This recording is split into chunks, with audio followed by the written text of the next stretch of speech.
योगः कर्मसु कौशलम्।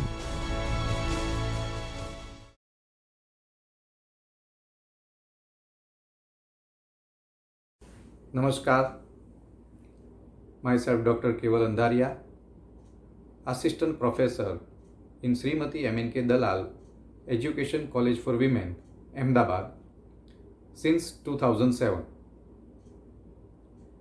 फ्रेंड्स, आज मैं आपके साथ लेवल्स ऑफ टीचिंग के बारे में बात करने वाला हूँ। बट बिफोर दैट मैं HRDC गुजरात यूनिवर्सिटी अहमदाबाद, उसके director professor doctor Jagdish Joshi ji, इस रिफ्रेशर कोर्स के coordinators doctor Amrit bhai Bharwad ji and doctor Milan bhai Mistry जी और एंटायर टीम ऑफ HRDC का मैं शुक्रगुजार हूँ, उसका धन्यवाद करना चाहता हूँ, जिन्होंने मुझे आपके साथ इस विषय पर अपने विचारों को प्रस्तुत करने का अवसर प्रदान किया। So thanks. So friends, in today's lecture we will discuss some points. First of all, I would like to introduce the topic. यहाँ पे हम देखेंगे कि क्यों हमें लेवल ऑफ टीचिंग के बारे में विचार करना चाहिए। तत्पश्चात हम meaning of level of teaching देखेंगे। अधिगम के स्तर का अर्थ क्या है, ये जानने के बाद हम लेवल ऑफ टीचिंग, जिसमें 3 प्रकार के स्तर बताए गए हैं, उसके बारे में बात करेंगे। सबसे पहला है मेमोरी लेवल ऑफ टीचिंग, यानी कि स्मृति स्तर। फिर अंडरस्टैंडिंग लेवल ऑफ टीचिंग, यानी कि समझ का स्तर। और सबसे लास्ट में है रिफ्लेक्टिव लेवल ऑफ टीचिंग, यानी कि चिंतन स्तर।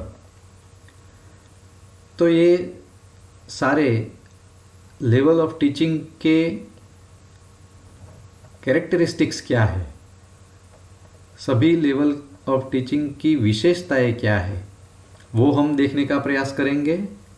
After that we will discuss about teaching models for different level of teaching, like Herbartian model for memory level of teaching, Morrison model for understanding level of teaching, and Hunt model for the reflective level of teaching. So friend, let us start with introduction.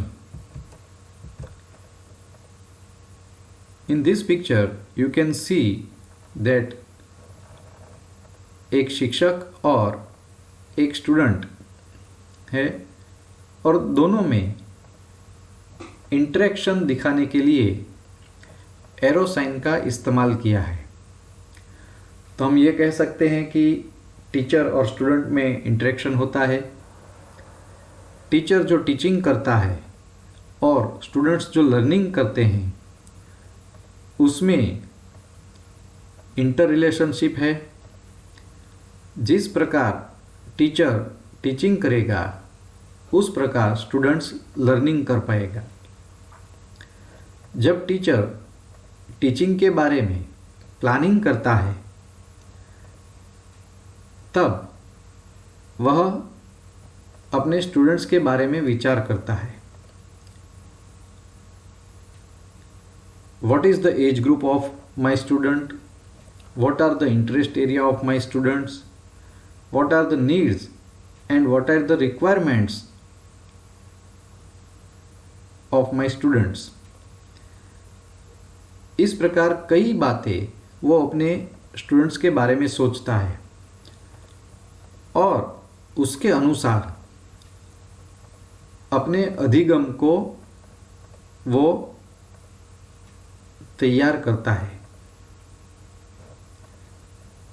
साथ में हम ये भी कह सकते हैं, कोई student सिर्फ इन्फॉर्मेशन को जानने के लिए पढ़ाई करता है, कोई समझने के लिए, और कोई स्टूडेंट जो भी ज्ञान प्राप्त करते हैं उसको व्यवहार में उपयोग में लेने के लिए पढ़ाई करता है। तो जिस प्रकार स्टूडेंट की नीड है, आवश्यकता है, उस कक्षा में जाके, उस लेवल पे जाके टीचर को टीचिंग करना चाहिए। एक अच्छा टीचर वही है जो इफेक्टिव लर्निंग करवा सके।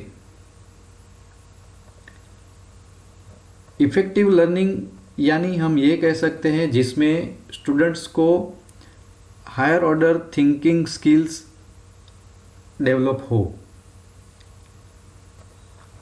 तो टीचर जो भी ऑब्जेक्टिव बनाते हैं उसमें वह हायर ऑर्डर थिंकिंग स्किल को प्राधान्य देते हैं, पर हर एक student higher order thinking skill के लिए कैपेबल नहीं होता।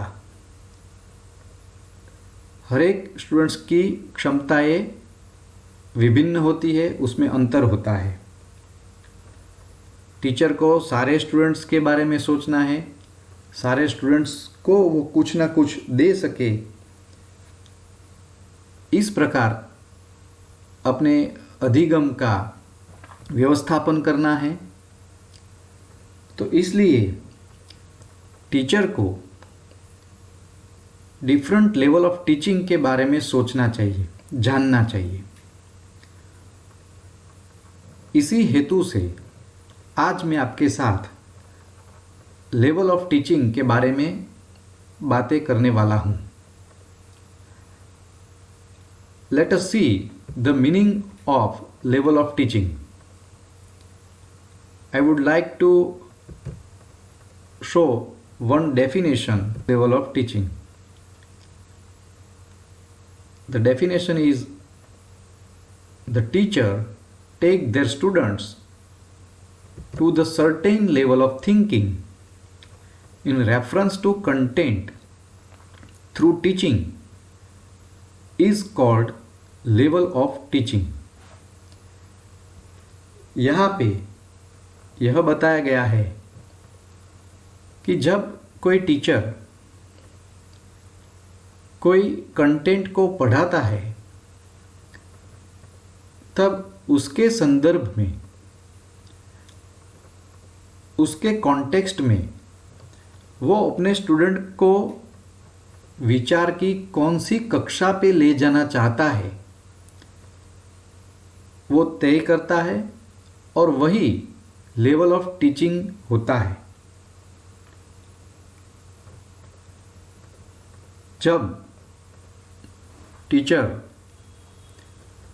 कोई इंफॉर्मेशन, कोई कंटेंट स्टूडेंट्स को सिर्फ याद रखने के लिए टीच करता है तो वो स्मृति स्तर कहलाएगा। मगर सृजनशीलता के लिए वो टीचिंग करेगा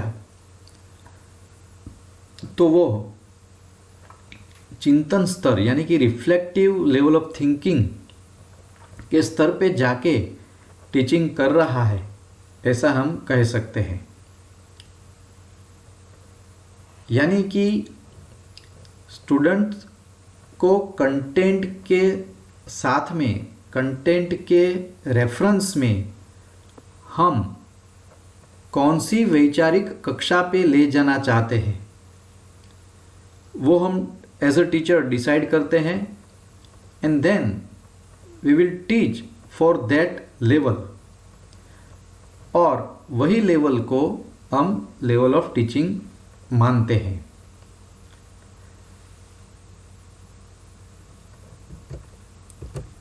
लेवल ऑफ टीचिंग 3 प्रकार के हैं, जैसे आप इस डायग्राम में देख सकते हो। First is memory level, second is understanding level, third is reflective level. और जो एरो मार्क है वो मेमोरी लेवल से रिफ्लेक्टिव लेवल की ओर बढ़ रहा है। That means memory level is the lowest level and reflective level is the highest level. Memory level में विचार प्रक्रिया का अल्प महत्व है, या यूँ कह सकते हैं कि इसमें विचार की आवश्यकता कम रहती है, जबकि रिफ्लेक्टिव लेवल में महत्तम विचार की आवश्यकताएं हैं। साथ में हमें ये भी जानना चाहिए, teacher can not use more than one level at a time for their teaching. Teacher जब टीचिंग करता है तब वह इन 3 लेवल्स में से किसी एक लेवल के लिए टीचिंग करता रहता है। अब टीचर कौन सा लेवल पसंद करेगा, क्यों करेगा, ये सारी बातों के लिए बहुत सारे आयामों को देखना पड़ता है। जैसे कि टीचर की अपनी कैपेबिलिटी कितनी है, क्या टीचर रिफ्लेक्टिव लेवल का टीचिंग कर सकते हैं, क्या टीचर्स स्टूडेंट्स की हायर ऑर्डर थिंकिंग स्किल्स को डेवलप कर सकते हैं, क्या स्टूडेंट्स इतने कैपेबल है कि वो रिफ्लेक्टिव लेवल तक जा सके, या फिर कंटेंट में ऐसी अपॉर्चुनिटीज दिख रही है जिससे हम रिफ्लेक्टिव लेवल तक ले जा सके। ये सारी बातों का विचार करके टीचर कोई एक स्तर से टीचिंग करता है। तो ये 3 प्रकार के स्तर हैं, memory, understanding and reflective. Let us see the characteristics of each level. यहाँ पे हम मेमोरी लेवल ऑफ टीचिंग की विशेषताओं को देखेंगे। सबसे पहले है, this is the lowest level of thinking. Memory level नाम से ही हमें पता चलता है कि यहाँ पे हायर ऑर्डर थिंकिंग स्किल की आवश्यकताएं नहीं है। सिर्फ और सिर्फ मेमोरी का उपयोग है, स्मृति से हम कुछ याद रख सकते हैं, वही बात यहाँ पे है। So we can say that in this level of teaching lowest level of thinking is required.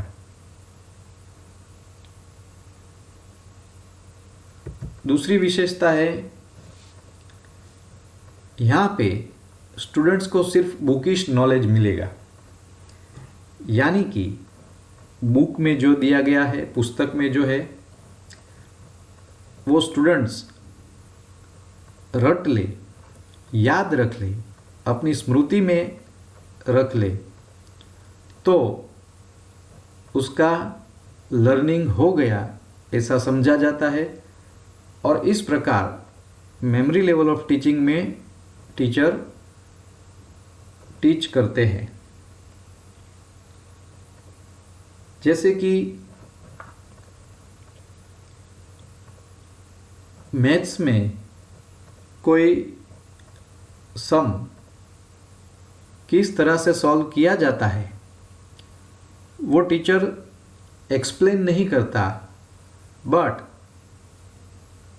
उसको सॉल्व करके स्टूडेंट्स को दे देता है और फिर कहता है कि आप इसे याद रख लो। तो ये मेमोरी लेवल ऑफ टीचिंग हुआ, बुकिश नॉलेज हुआ।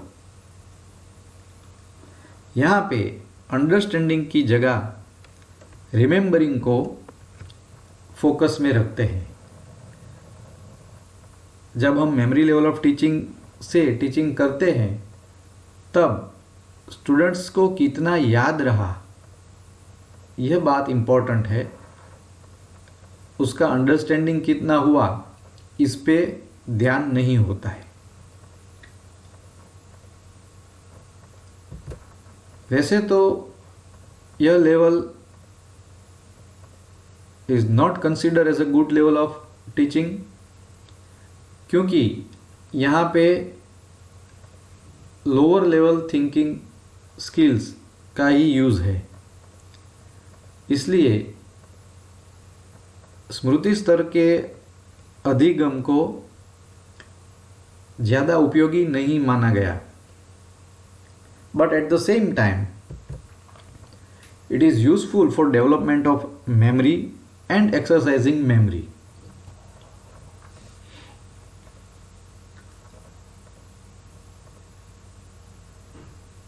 जब टीचर चाहता है कि उसके स्टूडेंट्स के स्मृति में वृद्धि हो, उसमें उसकी स्मृति को कसरत मिले,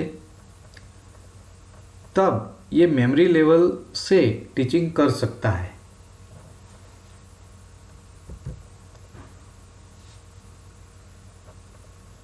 this level of teaching is teacher centric. यहाँ पे टीचर प्रथम है और स्टूडेंट द्वितीय है। सारी चीज़ें का कंट्रोल टीचर के हाथ में है और इसीलिए मेमोरी लेवल ऑफ टीचिंग में स्टूडेंट एक मैकेनिकल प्रोसेस में जुड़ गए हैं ऐसा अनुभव करते हैं। टीचर जो भी बताते हैं, टीचर जो भी सिखाते हैं, टीचर जो भी कहते हैं वही सही है। स्टूडेंट को कोई आर्ग्यू करना या फिर अपने विचार रखना ऐसी कोई छूट नहीं होती है। सिर्फ और सिर्फ टीचर जो बताते हैं उसको अपनी स्मृति में रखना है, यही बात है। इसीलिए the process in memory level of teaching is teacher centric. Revision, questioning, practice, overview are the techniques used in memory level of teaching. अगर टीचर रिवीजन करवाते हैं, स्टूडेंट्स को कितना याद है वो जानने के लिए प्रश्न पूछते हैं,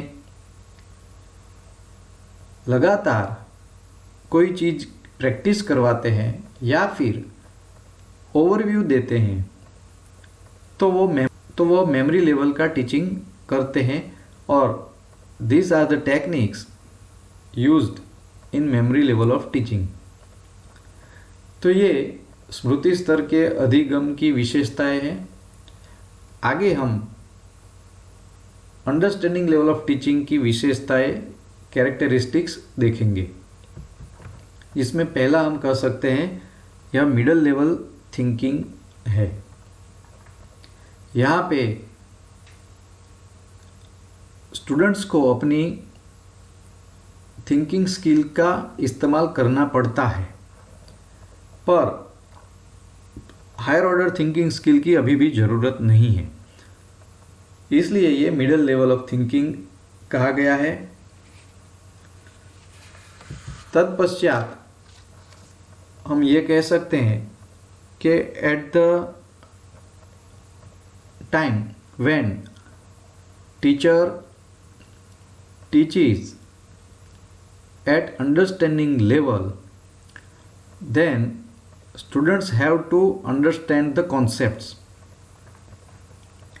यहाँ स्टूडेंट्स को अवधारणाओं को समझना पड़ता है और जब वह अवधारणा को समझने का प्रयास करते हैं तब उसको विचार का प्रयोग करना पड़ता है और अपनी मानसिक शक्तियों का भी प्रयोग करना पड़ता है। और इसीलिए हम कह सकते हैं कि development of mental abilities, understanding level of teaching में स्टूडेंट्स की मेंटल एबिलिटीज़ डेवलप होती है। और जब ये मेंटल एबिलिटीज़ डेवलप करनी पड़ती है, जब विचार करना होता है, तब स्टूडेंट अपनी इंसाइट और मेमोरी दोनों का यूज़ करता है और कॉन्सेप्ट को अच्छी तरह से समझता है। हम यहाँ देख सकते हैं कि insight and memory both are used in understanding level of teaching. तो मेमोरी में जब होगा तभी अंडरस्टैंडिंग लेवल पे जा सकेंगे। तो साथ में हम ये भी कह सकते हैं कि जब टीचर अंडरस्टैंडिंग लेवल से टीचिंग करना चाहता है, उससे पहले उसने मेमोरी लेवल से टीचिंग किया होना चाहिए, तभी वह अंडरस्टैंडिंग लेवल ऑफ टीचिंग कर सकता है, क्योंकि इसमें इंसाइट और मेमोरी दोनों की भूमिका है। Then opportunities to behave intellectually. In this level of teaching, teacher provide opportunities to their students to behave intellectually. Students को बौद्धिक व्यवहार करने के लिए अवसर प्रदान करना, ये इस लेवल के टीचिंग की एक विशेषता है। यहाँ पे टीचर कुछ ऐसा करेगा जिससे स्टूडेंट को कंपलसरी अपने बौद्धिक व्यवहारों को प्रदर्शित करना पड़ेगा। तत्पश्चात teacher and students both are active. इस लेवल में शिक्षक और स्टूडेंट दोनों की भूमिकाएं लगभग बराबर हैं। आगे जब हम Morrison model for understanding level of teaching देखेंगे, तब हमें ध्यान में आएगा कि किस प्रकार टीचर और स्टूडेंट्स दोनों यहाँ पे एक्टिव है। फिलहाल हम ये कह सकते हैं कि इस लेवल ऑफ टीचिंग में टीचर कुछ ऐसा करते हैं जिससे स्टूडेंट्स को कुछ सोच विचार करना पड़े, अपनी मेंटल एबिलिटीज़ को डेवलप करना पड़े, इंसाइट का यूज़ करना पड़े और कॉन्सेप्ट को समझना पड़े। तो यहाँ पे टीचर और स्टूडेंट दोनों एक्टिव मोड में हैं, दोनों की भूमिकाएं बराबर हैं। Debate, explanation, lecture are the techniques to teach at understanding level. हम डिबेट करवा सकते हैं, एक्सप्लेनेशन दे सकते हैं, एक्सप्लेनेशन ले सकते हैं और लेक्चर दे के हम अंडरस्टैंडिंग लेवल ऑफ टीचिंग कर सकते हैं। जो तीसरा है रिफ्लेक्टिव लेवल ऑफ टीचिंग, उसकी विशेषताएं इस प्रकार है। This is the highest level of thinking. यहाँ पे हायर ऑर्डर थिंकिंग स्किल का यूज़ करना पड़ता है। स्टूडेंट्स अपनी विचार की उच्चतम कोटि में प्रवेश करता है। एक्सपेक्टेशन टू रिफ्लेक्ट, यहाँ पे टीचर को स्टूडेंट्स के पास से एक्सपेक्टेशन होती है कि they can reflect what they learn. अभी तक उन्होंने जो ज्ञान प्राप्त किया है, जो सीखा है, जो जाना है, उस पे वह अपना चिंतन प्रस्तुत करें। They can reflect on what they learn, ये अपेक्षा होती है टीचर की। स्टूडेंट कैसे रिफ्लेक्ट करेंगे, कहाँ पे रिफ्लेक्ट करेंगे? तो for that purpose teacher put their student in problematic situation और teacher give any problem to their student for the solution. तो स्टूडेंट्स को या तो कोई समस्या दी जाएगी या फिर कोई ऐसी परिस्थिति का निर्माण होगा जिसमें कोई ना कोई समस्या का अनुभव स्टूडेंट्स कर सके, और उसी दौरान वो जो भी सीखा हुआ है उसके ऊपर चिंतन करेंगे, रिफ्लेक्ट होंगे और समस्या का समाधान प्राप्त करेंगे। तो हम कह सकते हैं कि यहाँ स्टूडेंट्स को एक अपॉर्चुनिटी दी जाती है कि वो रिफ्लेक्टिव हो, और रिफ्लेक्टिव होने के लिए वो हाइपोथेसिस क्रिएट करेगा, उसको टेस्ट करेगा। तो यहाँ पे formation of hypothesis and testing of hypothesis होता है।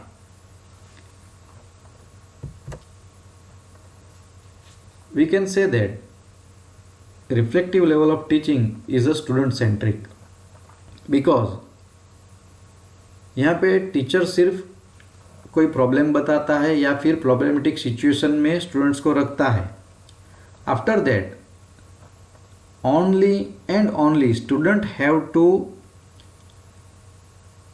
Gate the solution by reflection, by formation of hypothesis, by testing of hypothesis. तो सारी चीज़ें स्टूडेंट्स को करनी है। अधिगम का पूरा नियंत्रण फिर स्टूडेंट्स के हाथों में होता है। यहाँ पे टीचर सिर्फ गाइड करता है, मार्गदर्शन देता है। तो इस प्रकार यहाँ पे स्टूडेंट सेंट्रिक हमें देखने को मिलता है। अब हम Herbartian model for memory level of teaching से डिफरेंट मॉडल ऑफ टीचिंग देखेंगे। उससे पहले हम ये जान ले कि मॉडल ऑफ टीचिंग क्या है।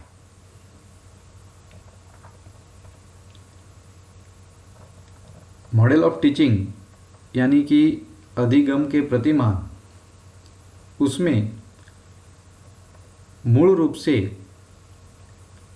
4 घटक होते हैं। There are main 4 elements in every model of teaching. First is focus, second is syntax, third is social system, and fourth is support or evaluation system. हमें ये भी जानना होगा कि ये फोकस क्या है, सिंटेक्स क्या है, सोशल सिस्टम क्या है और सपोर्ट और इवैल्यूएशन सिस्टम क्या है। फोकस वह चीज़ है जिसमें हम जिस मॉडल की बात कर रहे हैं वो मॉडल किस हेतु के लिए बना है। यानी कि अगर हम स्टूडेंट्स को सिर्फ और सिर्फ याद रखवाना चाहते हैं और इस कारण से हम कोई मॉडल प्रयोजित करते हैं, तो उस मॉडल के फोकस में हम यह कह सकते हैं टू हेल्प इन रिमेंबरिंग। ये मॉडल इसलिए प्रस्तुत किया गया है कि जिससे स्टूडेंट्स को याद रखने में सहायता मिले। अगर हम ऐसा कहते हैं तो वो फोकस होगा। यानी कि इस मॉडल क्यों बनाया गया है, उसका ऑब्जेक्टिव क्या है, वो हम फोकस में देखते हैं। दूसरा है सिंटैक्स यानी कि संरचना, जिसमें हम स्टेप्स देखते हैं। किस स्टेप्स से गुजर के टीचर टीचिंग करेगा तो हम अपने निर्धारित लक्ष्य तक पहुंचेंगे। तो जो मॉडल है जो स्ट्रेटेजी है वो यहाँ पे सिंटेक्स में दिखेगी।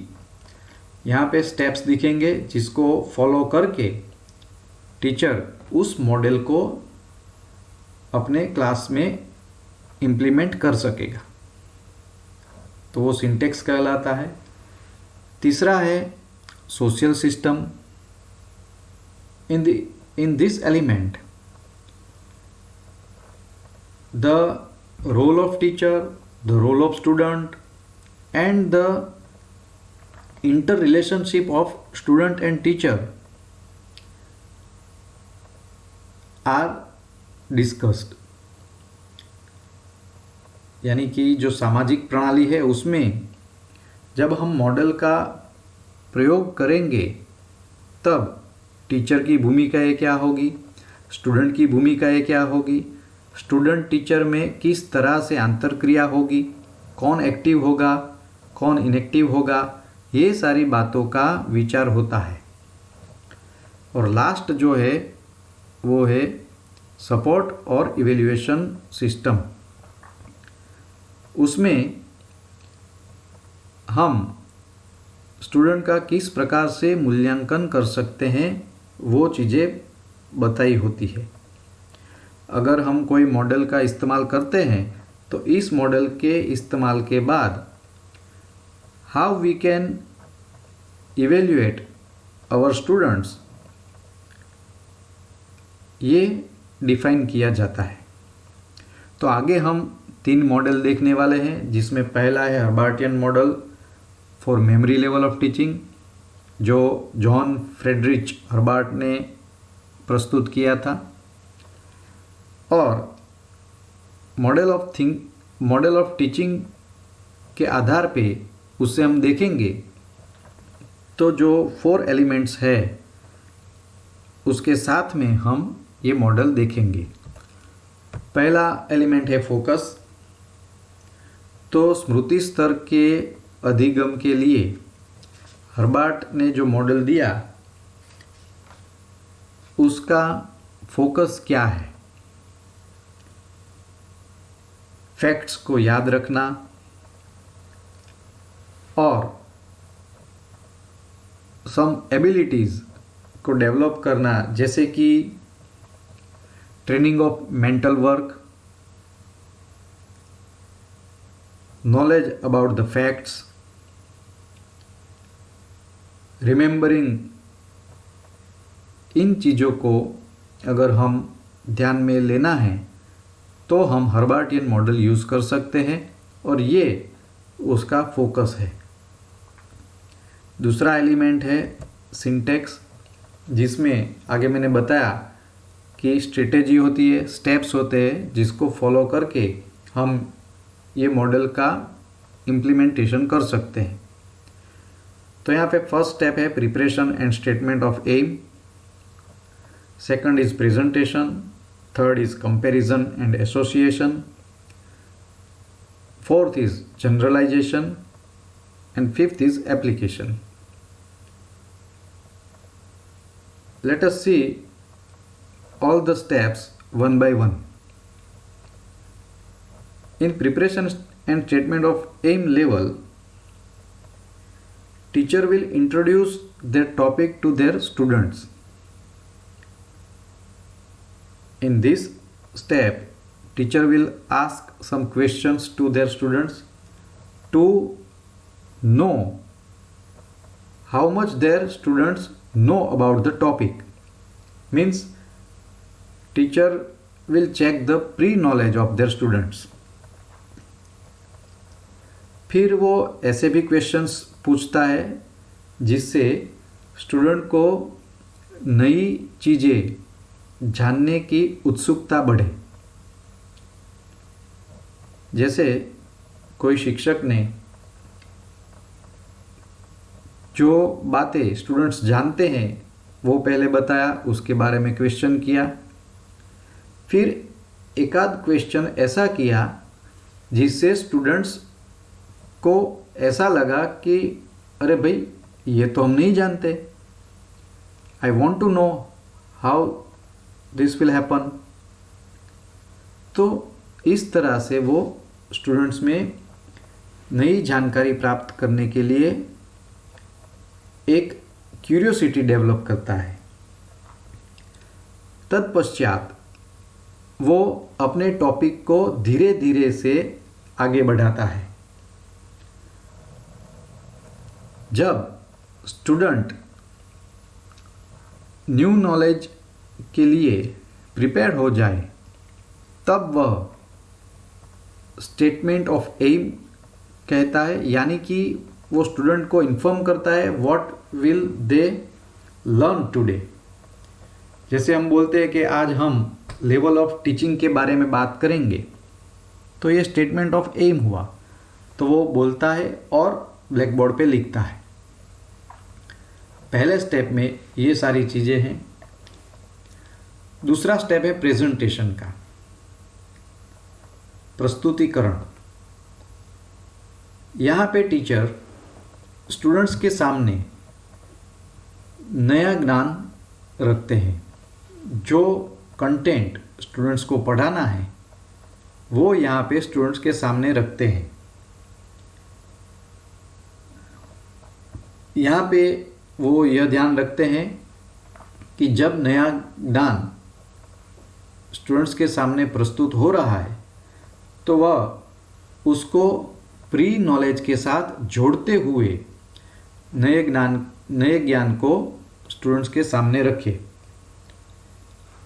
जो प्री नॉलेज है और जो न्यू नॉलेज है उन दोनों में एक ब्रिज बने, ऐसा प्रयास प्रेजेंटेशन के समय टीचर करता है। तीसरा है कंपैरिजन एंड एसोसिएशन। यहाँ पे टीचर दो सब्जेक्ट, दो फैक्ट्स, दो फिनोमिनन आदि के बीच में तुलना करवाता है और उसमें क्या संबंध है वो ढूंढ निकालने में स्टूडेंट्स को मदद करता है। जब हम किसी दो चीज़ की कंपैरिजन करते हैं, किसी दो चीज़ को जोड़ते हैं, तब हमें वो जल्दी याद रहता है, तुरंत याद रहता है। जैसे कि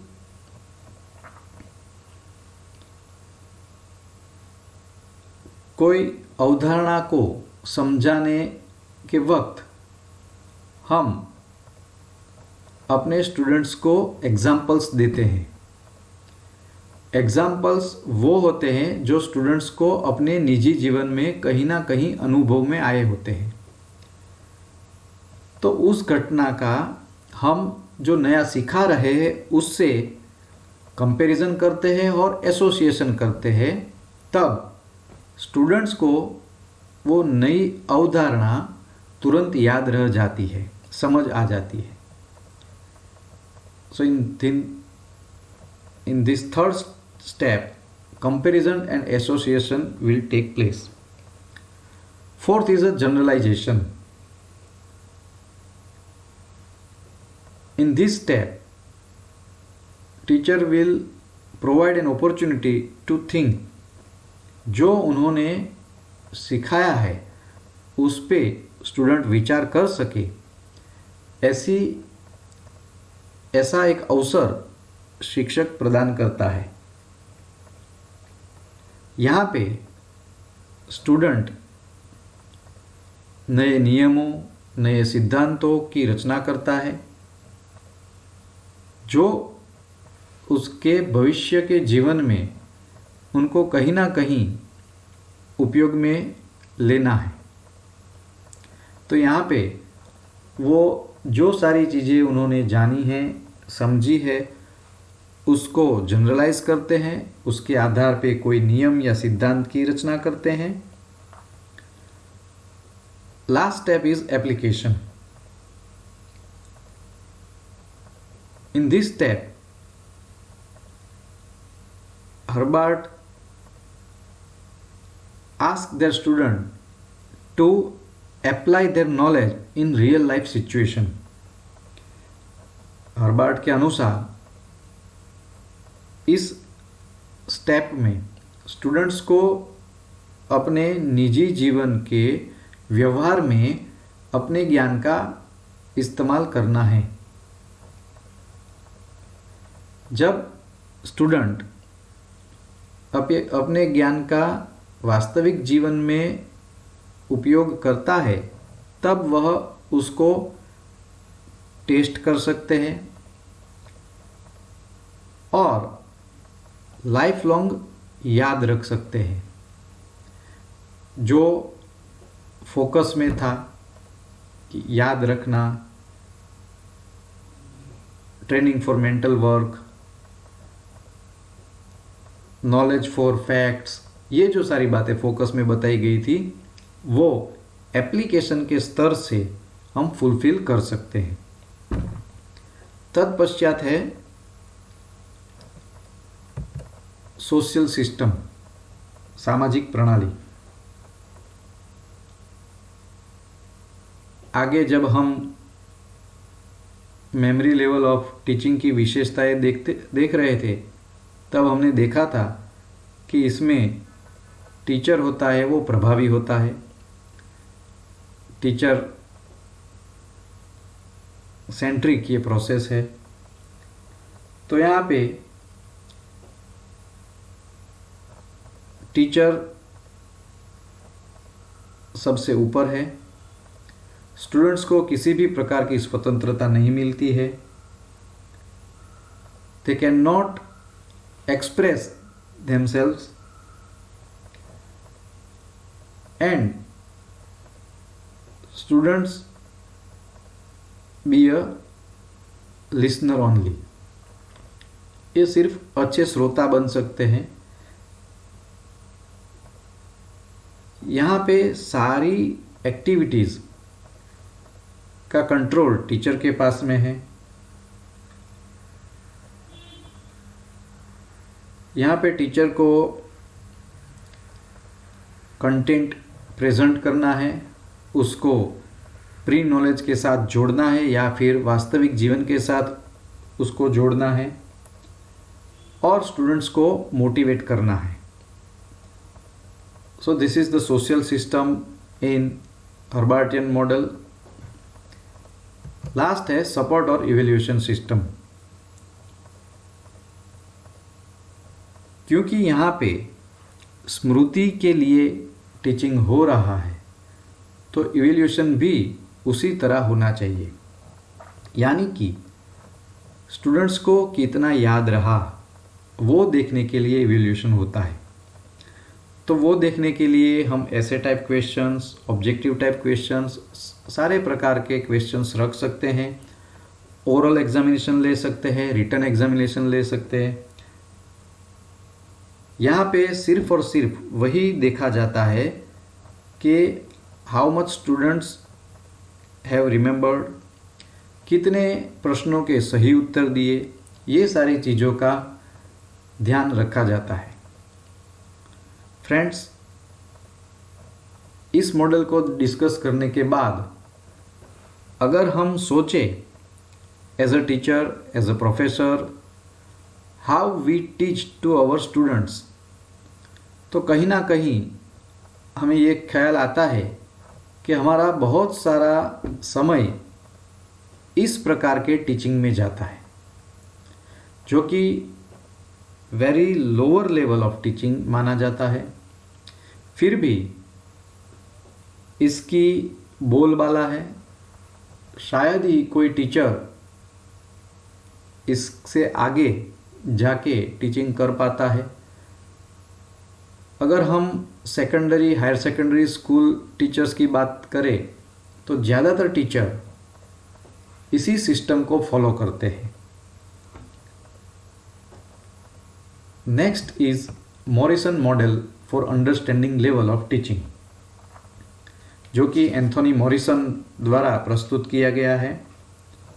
यहाँ पे समझ के लिए टीचिंग करना ऐसी अवधारणा है।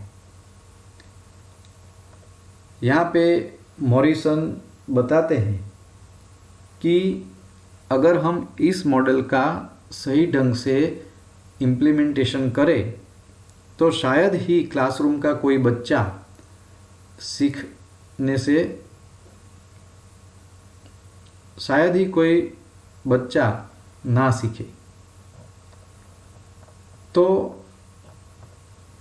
सब जो कंटेंट टीचर द्वारा सिखाया जाता है उसमें मास्टर्स हो जाते हैं।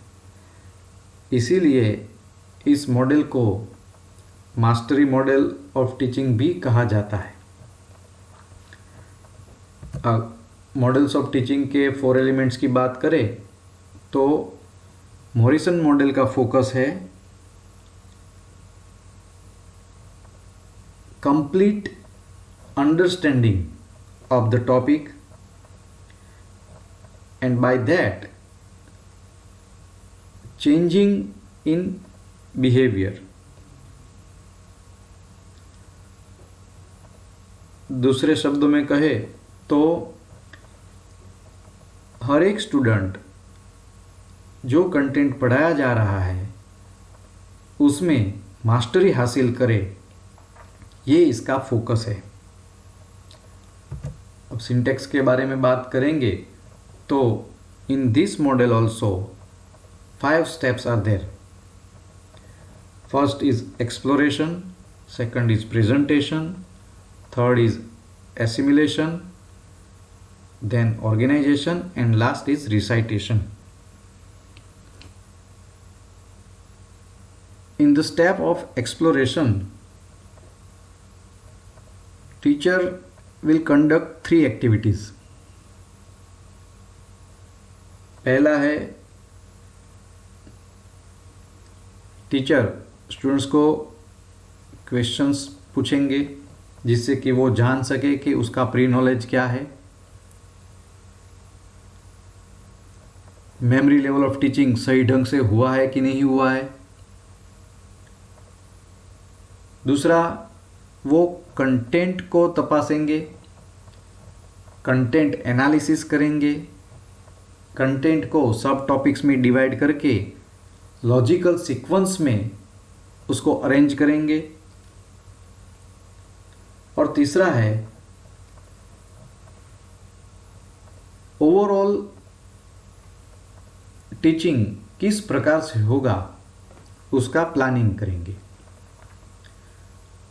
So in exploration, teacher will do these 3 activities. Same way, in presentation also, teacher will do 3 more activities. पहला, जो कंटेंट एनालिसिस किया था उसके आधार पे वो कंटेंट को सब टॉपिक्स में डिवाइड करके उसको लॉजिकल सीक्वेंस में रखेंगे। तत्पश्चात वह उस कंटेंट को स्टूडेंट के सामने प्रस्तुत करेंगे और साथ में वो देखते रहेंगे कि कितना कंटेंट स्टूडेंट्स को समझ में आया है, how much they understood during the presentation step. वो साथ में ये भी जानने की कोशिश करेंगे।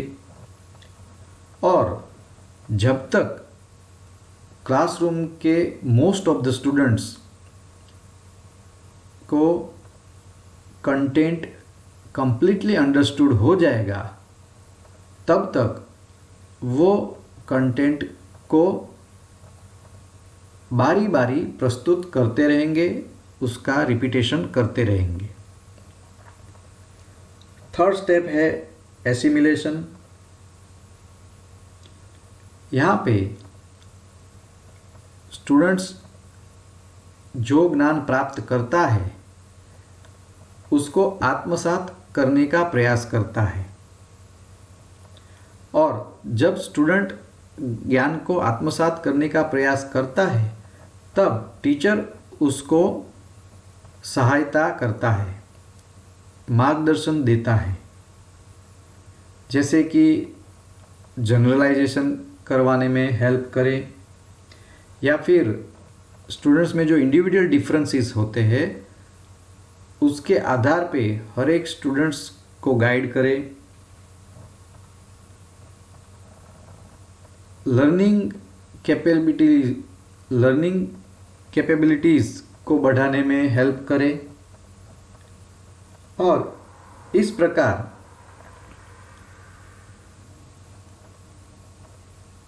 प्रकार स्टूडेंट को नए ज्ञान को आत्मसात करने में टीचर हेल्पफुल बने। Fourth step is organisation. In this step, students will note all the things which they have learned without any help of teacher, books, etc.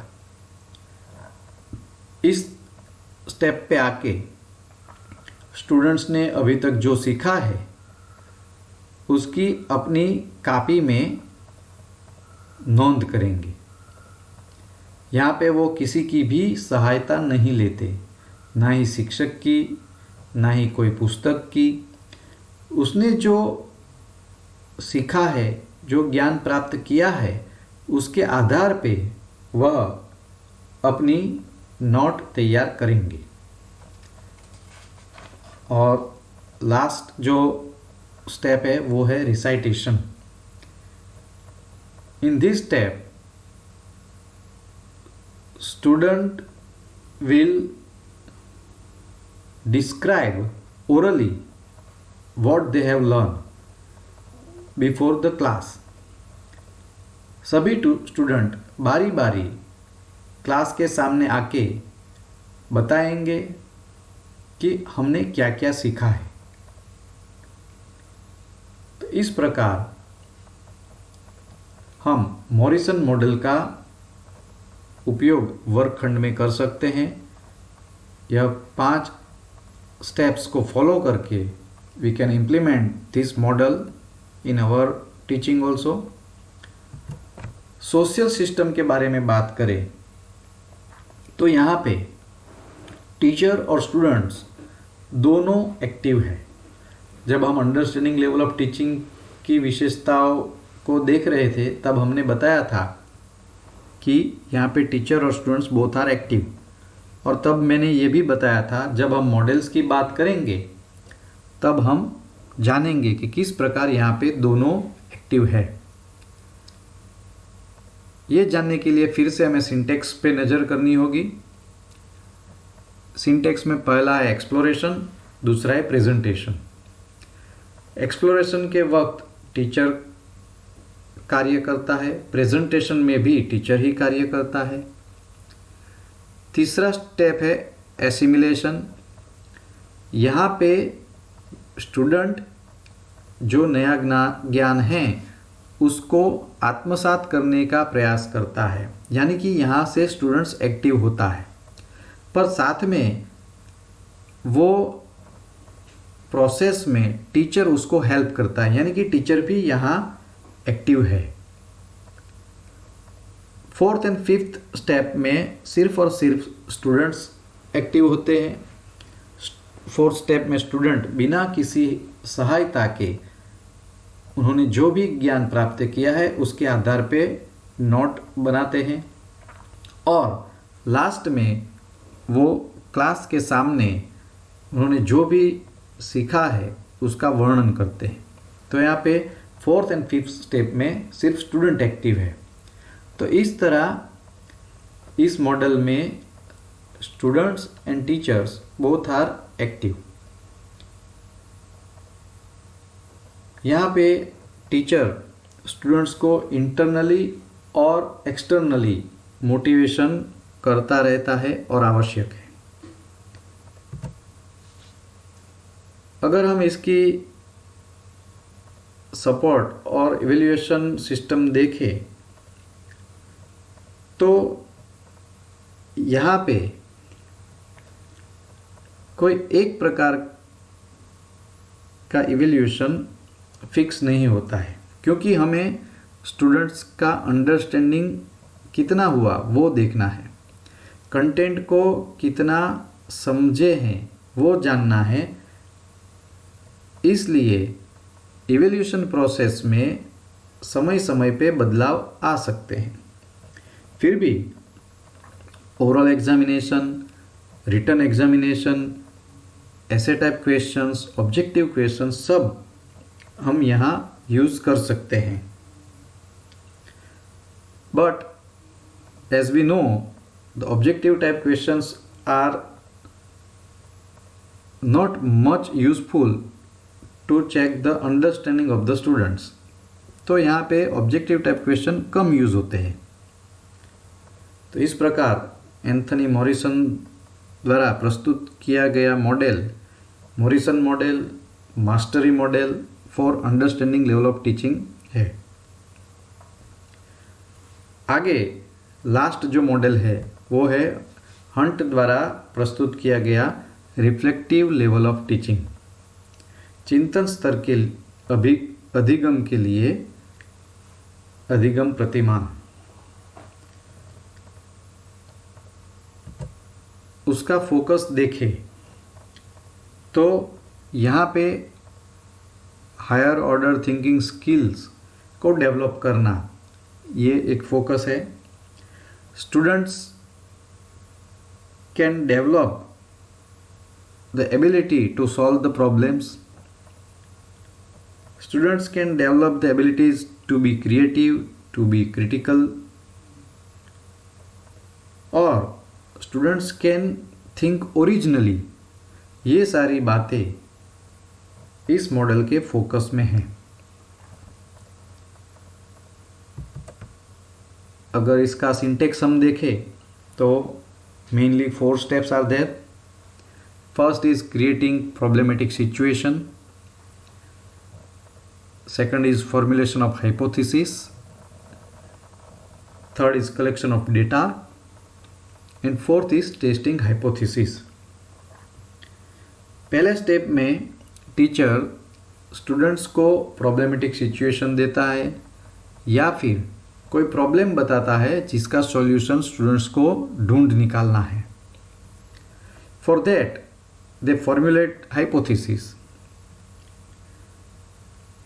और हाइपोथेसिस को फॉर्मुलेट करने के लिए उसे जो भी प्रॉब्लमेटिक सिचुएशन दी गई हुई है उसको अच्छी तरह से समझना पड़ेगा, समझना होगा, जानना होगा, टटोलना होगा, तभी वह इफेक्टिव और यूँ कह सकते हैं कि जो अच्छी हाइपोथेसिस है वो फॉर्मुलेट कर सकेंगे। और एक से ज़्यादा हाइपोथेसिस भी हो सकती है। हाइपोथेसिस फॉर्मुलेशन हो जाने के बाद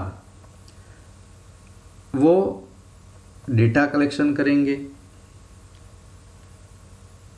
जो भी हाइपोथेसिस बनाई गई है उसको चकासने के लिए for the testing of hypothesis they collect different type of data। और एक बार डेटा प्राप्त हो जाने के बाद वो हाइपोथेसिस को टेस्ट करेंगे एंड टेस्टिंग के आधार पे वो किसी ना किसी नतीजे पर पहुंचेंगे। जो नतीजा उन्होंने निकाला है वो उनका मौलिक होगा, ओरिजिनल थॉट होगा। तो जो हमने देखा था फोकस में कि इस मॉडल का उपयोग हम ओरिजिनल थॉट्स को डेवलप करने के लिए, हायर ऑर्डर थिंकिंग स्किल को डेवलपमेंट करने के लिए यूज़ कर सकते हैं, तो हमें ये यहाँ पे वो देखने को मिलता है।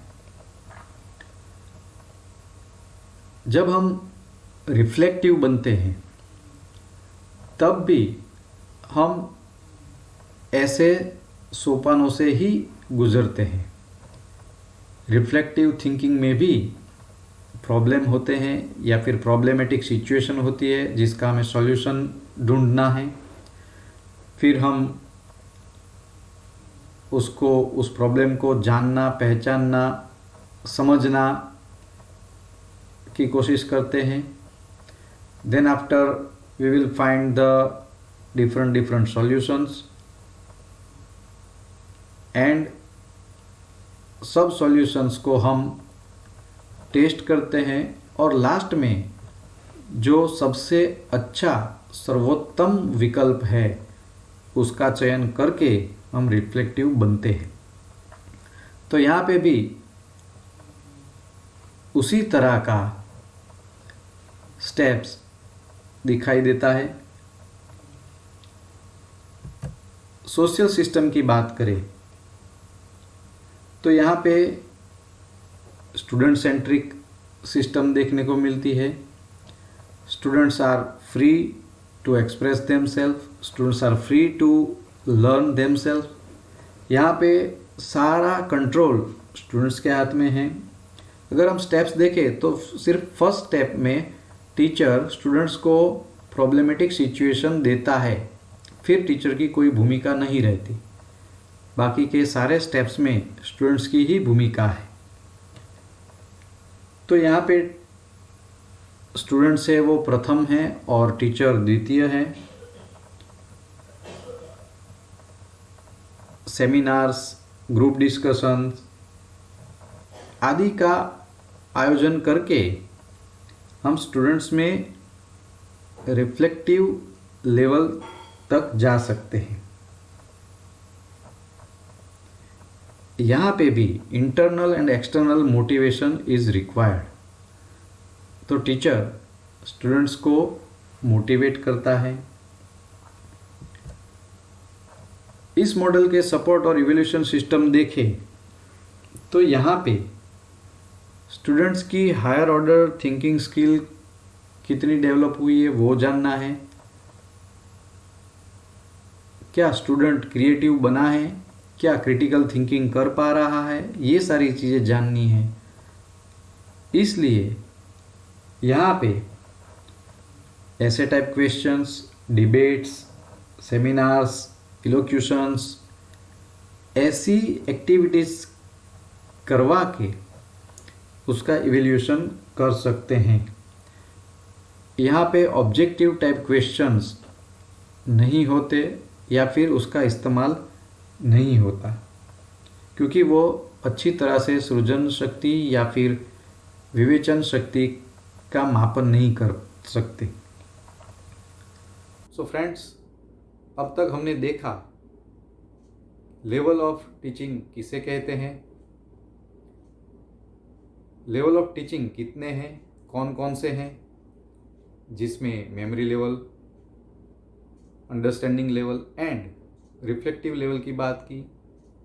तत्पश्चात हमने यह भी देखा कि जिस प्रकार के विचार का विकास हम अपने स्टूडेंट्स में करना चाहते हैं उस प्रकार के स्तर का अधिगम हमें प्रस्तुत करना पड़ेगा और इसलिए हमें हर्बार्टियन, मॉरिसन या फिर हंट द्वारा प्रस्तुत किए गए मॉडल्स का विनियोग अपने व्यवहार में करना होगा. I hope that you will utilize these things in your professional life and अपने स्टूडेंट्स को जिस प्रकार के विचार के विकास की आवश्यकता होगी उस प्रकार के मॉडल्स का यूज़ करके आप अपना शैक्षिक व्यवहार करोगे. Thank you.